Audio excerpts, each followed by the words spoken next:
Welcome to Not Milk Never Milk. Subscribe if you're lactose intolerant. You start by verifying prerequisites and performing quick checks. Confirm your Mac OS version meets Logic Pro's minimum. This avoids compatibility errors. Next, quit Logic Pro and restart the Mac to clear transient issues, and open Activity Monitor to force quit any stuck logic or audio processes. Also check disk free space. Make sure at least 10% or roughly 20 gigabytes is available, because missing space can prevent file loading. Once done, move to targeted troubleshooting steps. Now you reset caches and preferences to eliminate corruption.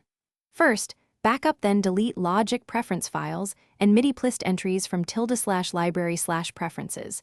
This restores defaults and often fixes launch hangs. Then clear audio and plugin caches in /library/applications support /logic and ~library/caches. Corrupted caches block startup. After clearing, test by launching Logic.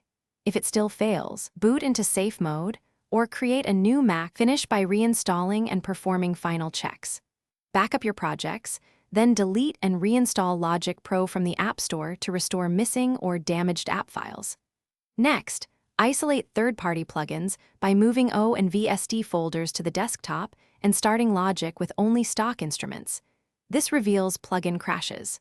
If problems persist, reset NVRAM and PRAM to clear low-level audio settings, and make sure to contact Apple support if you still cannot open Logic.